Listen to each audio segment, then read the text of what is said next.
오늘 우리가 읽은 말씀들은 사귐의 중요성에 대해서 우리에게 교훈하는 말씀들입니다. 17절부터 19절까지 모두가 하나의 주제에 대해서 걸려 있습니다.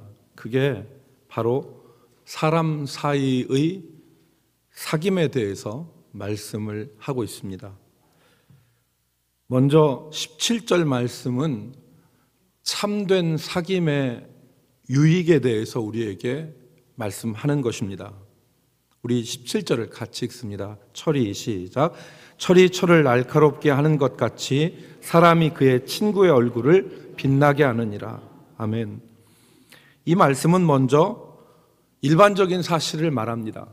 철이 철을 날카롭게 한다. 대장장이의 망치가 철을 날카롭게 하는 것은 흔히 볼 수 있는 그런 사실입니다. 굴러다니던 쇠붙이도 용광로 속에 들어가거나 불 속에 들어가서 벌겋게 달궈진 이후에 쇠망치질을 하면, 그리고 두드리고 당금질하고 다시 두드리면 단순한 쇠붙이에서 강철이 되는 것입니다. 그 현상을 말하는 것입니다. 철이 철을 날카롭게 한다. 쇠의 성질이 변하죠. 단순한 쇠붙이에서 강철이 되는 것입니다.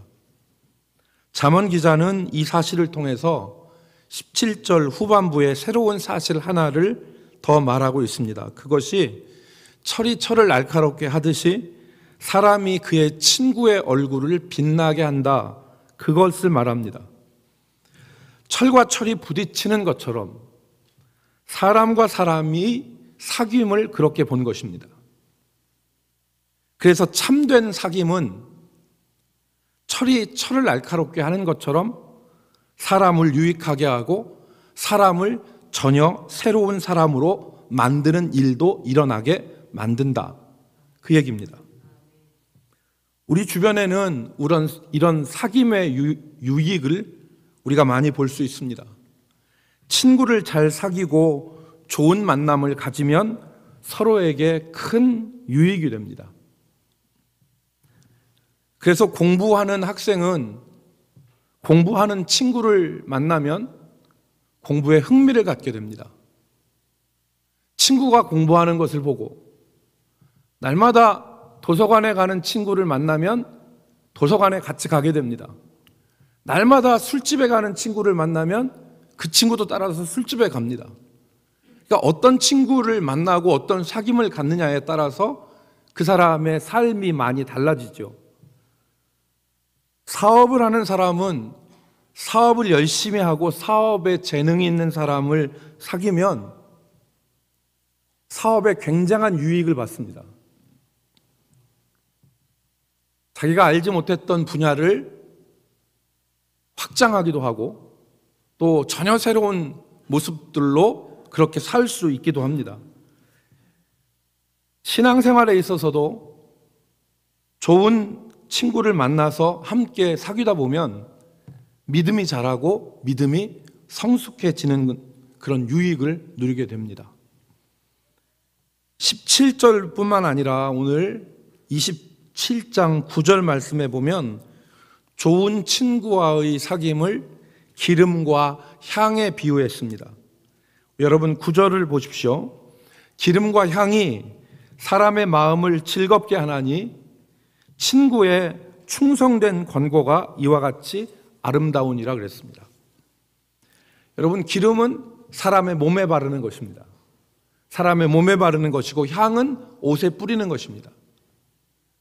그런데 이 두 가지가 사람을 한층 더 자연적인 상태에 있는 사람보다 한층 더 사람을 아름답고 존귀하게 만듭니다.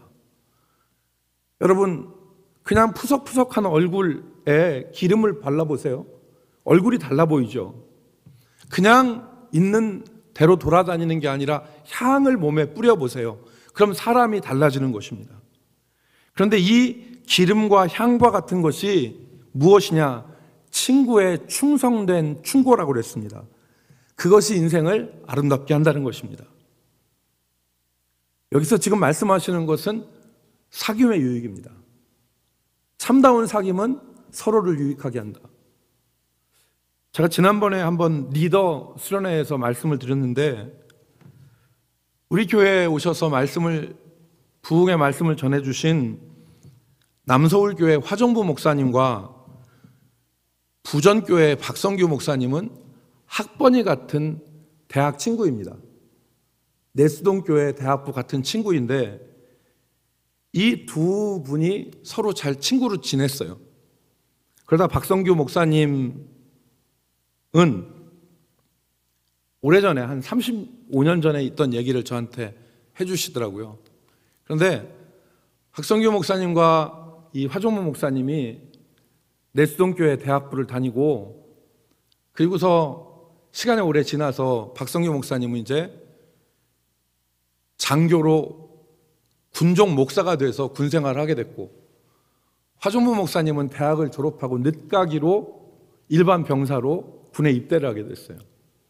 그래서 이 화종부 목사님이 늦가기로, 그래서 동생뻘, 한참 동생의 동생뻘 되는 선임들과 같이 이등병으로 군 생활하는 것 자체가 궁금해서 박성규 목사님이, 이제 박성규 목사님 중위죠, 중위. 군목으로 갔으니까 면회를 갔대요. 부대로 면회를 갔더니 자기의 친구가 세수도 못하고 꼬질꼬질하게 해서 이등병으로 박박 기고 있는 모습을 봤답니다. 그래서 이 친구가 너무나 안 돼서 자기 친구 화정부 목사님을, 화정부 그땐 청년이겠죠, 화정부 이등병을 1박 외박을 시켰답니다. 그래서 여관에 가서 다 샤워를 하게 하고, 그리고서 먹을 걸 사주고 밤에 도란도란 서로 얘기를 했대요. 그러면서 하는 말이, 박성규 목사님이 화종부 목사님 친구에게 얘기를 했답니다. 너 정말 힘들지? 네가 힘들면 내가 널 빼줄게. 내가 너를 우리 부대 군종으로나 아니면 다른 부대 군종으로 빼줄 테니까 너 저렇게 고생하지 말아라. 너 대학 졸업하고 대학원 다니다가 나이가 이렇게 많아서 네 정말 동생의 동생뻘 되는 애들하고 이렇게 군생활하려니까 너 얼마나 힘드냐. 그랬더니 이 화종부 목사님이 그 제안을 거절했답니다. 난 여기서 군생활 하겠다. 네 뜻은 고마운데 여기서 군생활 하겠다. 왜 그러냐 물어봤더니, 지금 화종부 목사님이 지금 있는 부대에는 부대 안에 교회가 없었대요. 그래서 부대 안에 교회가 없어서 믿는 형제들이 예배를 드리지 못했는데, 화종무 목사님이 가서 같이 이 믿는 형제들과 함께 같이 주일마다 예배를 드렸답니다. 그런데 그 예배를 자기가 나이가 많고 신앙의 훈련을 돼 있으니까 화종무 목사님이 인도했대요. 만약에 내가 여기서 다른 데로 가고 너를 따라서 내 편한 데로 가면 이 부대에 있는 교회는 없어지게 돼. 난 그래서 교회를 지켜야 돼. 그래서 교회를 지키기 위해서 그 자리에 남았답니다. 친구를 남겨놓고 박성규 목사님이 오는데 자기 친구지만 너무 존경스러웠대요. 여러분, 남자들은 다 압니다. 군생활할 때 뇌 속에 뭐가 있는지. 군생활할 때 남자들의 뇌 속에는 한 가지밖에 없습니다. 어떻게 하면 편하게 지낼까? 어떻게 하면 편한 대로 빠질 수 있을까? 이 생각밖에 없죠. 그런데 그 본능을 뛰어넘는 거예요. 교회를 지키기 위해서, 믿음의 형제들과 예배하기 위해서, 그 자리를 떠나지 않기 위해서. 그래서 박성규 목사님은 화종모 목사님을 진짜 친구지만 존경한다고 그런 얘기를 저한테 하더라고요. 여러분, 이것이 바로 철이 철을 날카롭게 하는 그런 예입니다. 두 사람은 이런 교제를 가지고 잘 성장하여 오늘 한국교회에 다 존경받는 리더가 되었습니다. 그 사귐은 서로의 얼굴을 빛나게 합니다.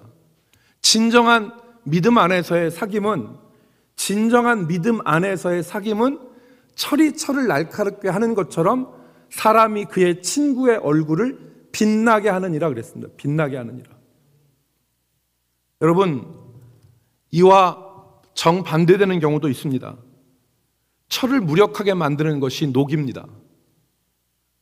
철은 녹이 슬면 아무것도 할 수 없습니다. 강철이 되는 것은 고사하고 나무나 구리보다도 더 못한 존재가 됩니다. 쓸모없는 것이 되는 것이죠. 우리가 살다 보면 녹과 같은 사귐이 있습니다. 사람을 병들게 하고 사람을 무력하게 만들고 강철과 같은 사람도 녹슨 쇳덩이처럼 만들어버리는 그런 사귐이 있습니다. 가장 좋은 사귐은 예수님과의 사귐입니다. 가장 좋은 사귐은 예수님과의 사귐입니다. 주님과 교제하는 것입니다. 주님께 기도하고 주님의 말씀을 묵상하며 주님과 교제하고 생활 속에서 주님께 아뢰고 이렇게 교제하는 거예요. 그 주님과의 교제가 가장 좋은 사귐입니다. 그 사귐이 사람의 얼굴을 빛나게 하고 그 사람을 아름답게 합니다. 반면에 마귀와의 사귐, 악한 자와의 사귐, 더러운 것과의 사귐은 사람의 영혼을 녹슬게 만듭니다. 사람이 음란에 사로잡혀 있다거나 물질의 탐욕에 빠져 있다거나 아니면 거짓에 빠져 있으면 그 사람의 영혼은 녹슨 쇠와 같이 되어버립니다.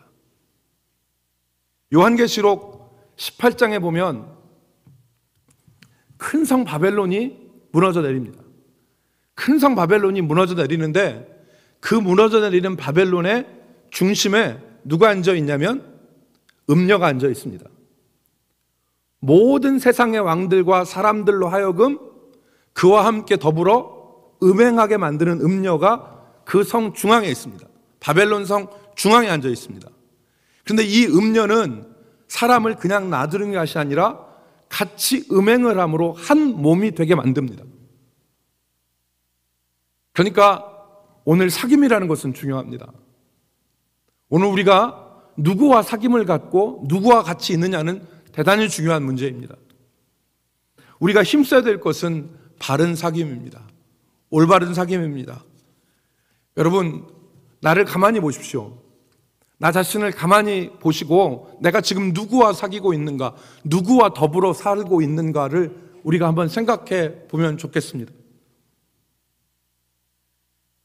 두 번째, 오늘 본문에서 우리에게 주시는 교훈은 이 사귐이 때로는 아픔도 있고 때로는 인내도 필요하다는 것을 가르칩니다.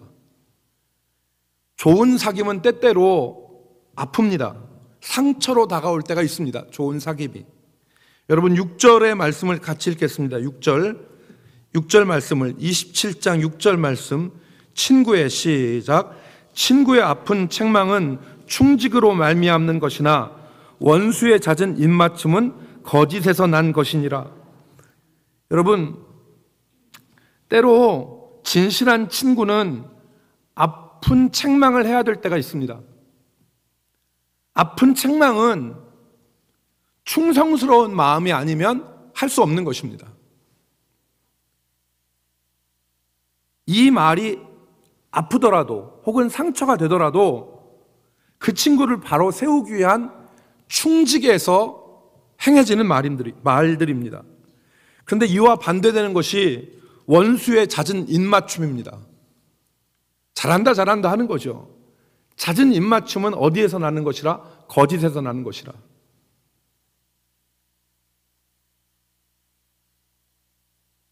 우리는 지금 당장 아프고 당장 쓴 그런 것들을 좋아하지 않습니다. 그런데 진실한 만남은 때로 상처를 후회하는 듯한 아픔도 있고 자신의 어떤 원치 않는 그런 부분들도 같이 나눌 수 있고 그런 사귐이 진짜 사귐입니다. 가면을 쓰고 대하는 사귐이 아니라 진정한 사귐들이 우리 삶에서는 계속 되어져야 됩니다. 웃는 얼굴에 가면을 쓰고 괜찮아요, 좋아요, 잘했어요, 정말 당신은 멋있어요 라는 말을 계속함으로 가식적 사귐을 할 게 아니라 진짜 내 삶을 같이 나눌 수 있는 진정한 사귐들이 우리 삶 가운데 이어져야 되는 것입니다. 여러분, 그런 진정한 삶이 우리 삶 가운데서 이어졌으면 좋겠습니다. 그런 진정한 사귐이 우리 삶 가운데 있을 때 우리는 그것을 통해서 유익을 누립니다. 더불어서 10절 말씀에 보면은 친구와의 관계에 있어서 필요한 것을 가르치죠. 10절을 제가 읽겠습니다. 내 친구와 내 아비의 친구를 버리지 말며 내 환난 날에 형제의 집에 들어가지 말지어다. 가까운 이웃이 먼 형제보다 나으니라. 이 말씀은 10절의 말씀은 친구 사이에서 사귐에 있어서 지켜야 될 것에 대한 말씀입니다. 첫 번째, 신의를 지켜야 됩니다. 내 친구와 내 아비의 친구를 버리지 말라는 것은 오래된 친구, 오래 사귐을 가졌던 친구가 어려움을 당했을 때 모른 척하거나 외면하지 말라는 것입니다. 신의를 가지고 대하라는 것입니다. 작은 이익을 위해서 급변하고 돌변하는 사람은 좋은 친구를 얻을 수 없습니다. 어려울 때 같이 있어주고 당장 서운하다고 획 돌아서고 하는 그러한 사귐이 아니라 어려울 때, 힘들 때 친구를 버리지 말라는 것입니다. 이해관계로 사람을 사귀지 말라는 것입니다. 아무리 친한 사이라도 3번 손을 벌리면 사이가 멀어지고, 아무리 묵은 원수라도 3번 도와주면 가까운 사람이 된다는 말이 있습니다. 아무리 가까운 사이라도 3번 손 내밀면 도와달라고 하면 아무리 가까운 사람이라도 멀어지게 돼 있고, 아무리 묵은 원수라도 3번 도와주면 가까워진다는 말이 있습니다. 세상의 이해관계죠.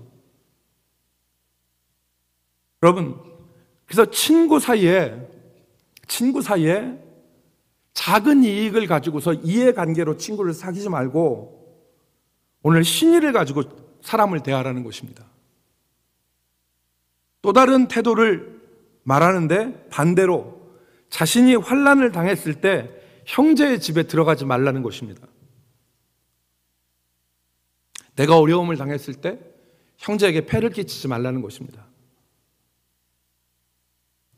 이런 태도가 있을 때 그 우정은 오래가게 됩니다. 지금 정반대되는 얘기를 하는 것이죠. 어려움을 당한 친구를 외면하지 말고 붙잡아줘라. 근데 네가 어려움을 당했을 때는 친구를 찾아가지 말아라.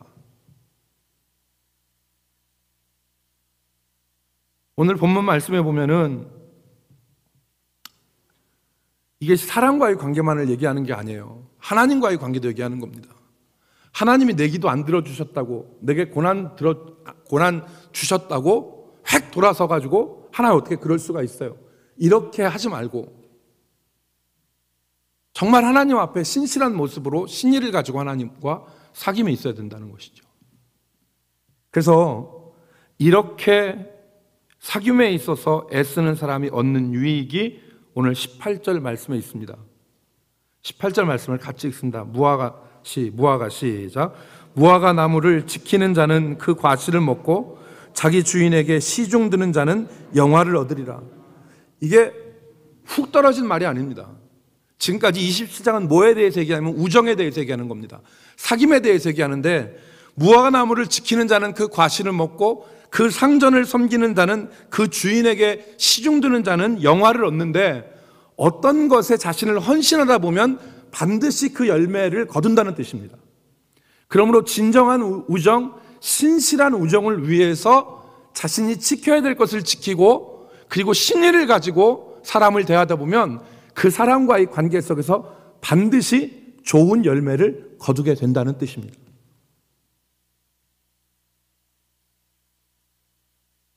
마지막 19절은 사귐의 결과입니다. 19절, 물에 비치면 얼굴이 서로 같은 것 같이 사람의 마음도 서로 비치느니라 그랬습니다. 물에 비친 얼굴과 그 사람의 본 얼굴은 같습니다. 그것처럼 사람이 친구와 친구가 물에 비친 얼굴처럼 이 사람의 마음과 이 사람의 마음이 서로 같아서 서로를 비춘다는 것입니다. 같은 마음을 갖게 된다는 것이죠. 주님과 사귀십시오. 그럼 주님의 마음과 같은 마음이 그 마음 속에 품어집니다. 그러니까 사람의 마음을 서로 비치는 것이죠. 친구가 같은 마음을 품고 이 친구를 보면 이 친구를 알 수 있듯이 하나님과 사귐 있는 사람은 주의 마음을 품습니다. 마귀와 사귀면 마귀의 마음을 품습니다. 오늘 우리가 내 삶이 언제 항상 비춰봐도 주님의 마음을 비칠 수 있는 그런 주님과 사귐이 있는 마음들이 될 수 있기를 우리가 소망해야 되겠습니다. 그래서 정말 내 삶에서 주님과 함께 같이 동행하고 사귐이 있고 그리고 주님과 같은 마음을 품을 수 있는, 그래서 진정한 사귐과 그 유익이, 그래서 철이 철을 날카롭게 하는 것처럼 사람이 그의 친구의 얼굴을 빛나게 한다고 하는 이 말씀을 기억하면서 우리 아름다운 만남들을 같이 이어갈 수 있기를 주의 이름으로 축복합니다. 기도하겠습니다. 거룩하신 하나님, 오늘 우리가 예배의 자리에 나오고 또 기도의 자리에 나왔사온데 주께서 이 시간 우리와 함께하여 주시고 기도할 때 삶에서 주님을 바라보며 나아갈 때 주님과 깊은 사귐이 있게 하여 주시옵소서.